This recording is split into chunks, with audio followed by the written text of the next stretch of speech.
Suku Kajang dikenal sebagai suku ketiga paling ditakuti di Indonesia.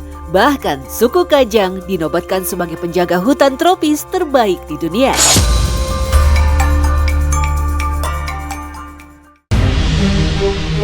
Suku Kajang, suku tertua di Pulau Sulawesi yang lokasinya berjarak sekitar 200 km dari kota Makassar, tepatnya di Desa Tanah Toa, Kecamatan Kajang, Kabupaten Bulukumba, Sulawesi Selatan.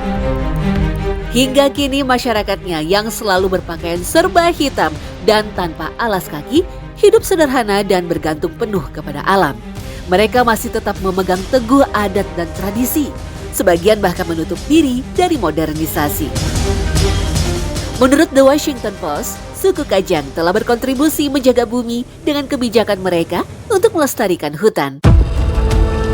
Keaslian budaya dan tradisi suku Kajang seiring sejalan dengan pelestarian hutan dan ekosistemnya. Mereka dilarang keras menebang pohon, berburu hewan, atau bahkan mencabut rumput, kecuali untuk upacara adat dan keperluan mendesak seperti membangun rumah. Secara geografis, daerah suku Kajang terbagi menjadi dua, yakni Kajang Dalam atau yang mereka sebut Tau Kajang dan Kajang Luar atau yang disebut Tau Lembang.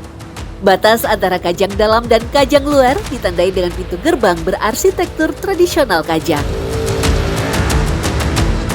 Jadi di gunung, di hutan dan sebagainya itu mereka mengisolir diri dan mereka punya kepercayaan ya yang didasarkan pada pemikiran irasional, konvensional, tradisional bahwa manusia harus hidup dekat dengan alam gitu.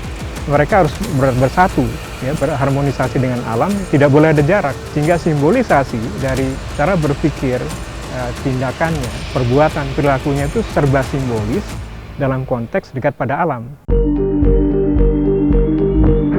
Masyarakat Kajang mengatur kawasan hutan mereka menjadi dua bagian, yaitu hutan keramat atau borong karamaka dan hutan perbatasan atau borong batasaya. Hutan keramat hanya dipergunakan untuk pelaksanaan ritual dan upacara adat.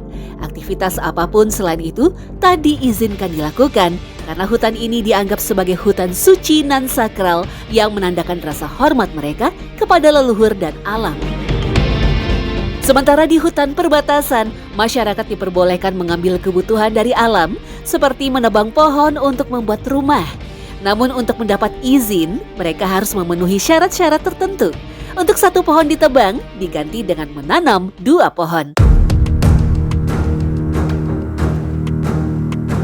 Ada satu ritual yang selalu dilaksanakan setahun sekali sebagai bentuk rasa hormat dan terima kasih kepada alam, serta doa agar selalu diberikan keberkahan dan dijauhkan dari bahaya. Ritual itu disebut Adingingi. Ritual Adingingi juga dikenal sebagai ritual mendinginkan bumi, tak hanya di wilayah mereka, tapi juga dunia. Ritual ini dipimpin langsung Amatoa, pemimpin masyarakat adat Kajang. Ritual Adingingi dilakukan di tempat yang dianggap suci dan sakral, yakni di hutan adat yang dijaga ketat oleh masyarakat. Proses ritual dimulai dengan pembacaan doa, serta mantra-mantra khusus yang dilafalkan oleh Amatoa, meminta para leluhur agar memberikan berkah kepada bumi dan menjaga keseimbangan alam. Kemudian dilanjutkan proses persembahan. Untuk arwah leluhur biasanya berupa sirih dan pinang, sedangkan untuk makhluk astral berupa sajian makanan. Ini merupakan bentuk rasa syukur masyarakat adat Kajang atas kehidupan mereka. Selanjutnya adalah proses pemberkatan dengan air suci. Dalam proses ini, Amatoa akan memercikan air suci yang telah melalui proses ritual ke tanah sebagai simbol untuk mendinginkan bumi. Air suci ini biasanya diambil dari sumber mata air yang dianggap sakral oleh masyarakat Kajang. Gerakan daun memercikan air ini seakan-akan seperti sedang mengusir hal-hal buruk yang akan datang ke wilayah mereka tinggal. Sementara masyarakat sekitar berebut cipratan air suci yang katanya bisa membuat wajah menjadi lebih cerah. Setelah itu, para tetua akan mengoleskan baca atau bedak cair yang terbuat dari tepung beras dan kunyit. Bedak ini dioleskan untuk menandai warga yang datang mengikuti ritual Adingingi. Proses ritual Adingingi ditutup dengan pembacaan doa sebagai pengharapan agar bumi tetap dalam kondisi yang subur dan damai. Warga yang datang diwajibkan menikmati santapan yang sudah disiapkan oleh para tetua adat. agar menyampaikan berkah kepada seluruh alam semesta. Dan itulah yang mengakibatkan energi-energi spiritual atau energi-energi supranatural masyarakat-masyarakat yang dekat dengan alam ini itu sangat kuat sekali. Karena jika mereka tersentuh oleh sesuatu yang tidak mereka sukai atau mengancam keberadaan mereka, maka mereka akan langsung berdoa dengan alam kepada Tuhan ya, tentunya berdoa dengan alam, kemudian seluruh alam mengamini doa mereka dan akhirnya akan semakin cepat terjadi. Ada pula ritual Apole Sumaja, bentuk rasa syukur karena telah diberikan kesembuhan. Ritual ini dilakukan dengan sesaji berupa hidangan ayam yang dinikmati bersama. Ada lagi yang namanya ritual Atunu Pandroli.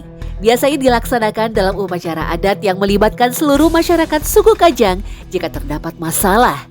Misalnya terjadi pencurian di tengah permukiman masyarakat adat. Atunu Pandroli merupakan ritual tes kejujuran untuk membuktikan benarkah dia pelakunya. Ritual yang dipimpin oleh Amatoa ini dilakukan dengan membakar linggis. Lalu linggis itu harus dipegang orang yang dituduh sebagai pelaku. Jika dipegang, linggis terasa dingin, bisa dipastikan dia bukan pelakunya. Sebaliknya, jika linggis terasa panas dan tangan si pemegang melepuh, maka pastilah dia si pelaku. Namun jika pelaku kabur dari ritual ini, sesepuh adat akan berkumpul mengucapkan mantra yang ditujukan padanya hingga si pelaku akan mengalami sakit dan berakhir dengan kematian. Jadi untuk pemilihan kepala adat yang memang benar-benar memegang ilmu-ilmu dari tradisi-tradisi mereka, ini caranya cukup unik, yaitu dengan mereka dilepaskan ke hutan.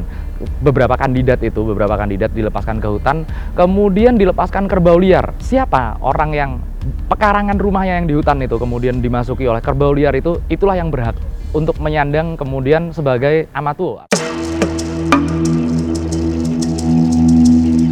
Suku Kajang tak hanya terkenal dekat dengan alam, namun juga terkenal memiliki ilmu yang dapat membunuh tanpa menyentuh atau yang dikenal dengan ilmu doti.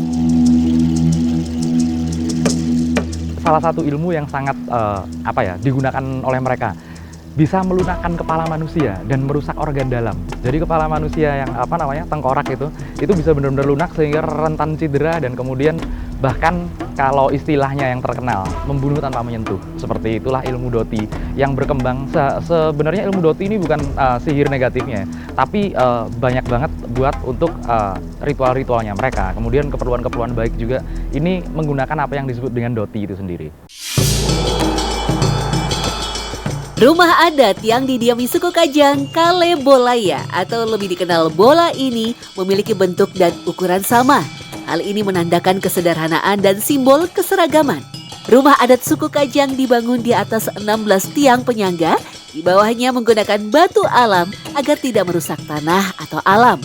Bagian dalam rumah terbagi menjadi 3 bagian, ada lata riolo, bagian depan, lata tangta atau ruang tamu dan tala-tala atau tempat tidur kaum wanita. Di dapur terdapat para atau tempat menyimpan bahan makanan seperti beras dan jagung. Sementara di bagian bawah rumah atau sirih biasanya digunakan untuk tempat penyimpanan kayu. Sama seperti makna rumah, pakaian adat hitam-hitam suku Kajang merupakan simbol kesederhanaan, kekuatan dan kesetaraan, serta makna religius yang bergantung pada Sang Pencipta. Mereka memang hanya mengenal satu warna saja, yaitu warna hitam. Hitam itu simbolisasi kaitan dengan kekuatan, dan itu simbol bumi ya, simbol tanah. Dan itu juga simbolis dekat pada alam kan. Nggak boleh pakai alas kaki misalnya dan itu juga harus ada hubungan harmonisasi dengan alam ya. Bahkan cara ritual mereka pun itu semua simbolisasi ya, ubo rampe yang dipakai adat itu semuanya simbolisasi dekat pada alam.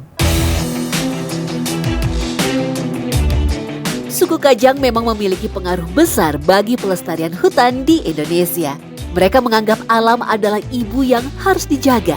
Sama seperti suku Baduy di Banten, kedua suku ini benar-benar masih menjaga adat dan tradisinya hingga sekarang. Jadi sangat pantas jika suku Kajang dinobatkan menjadi penjaga alam hujan tropis terbaik, tak hanya di Indonesia, tapi juga dunia.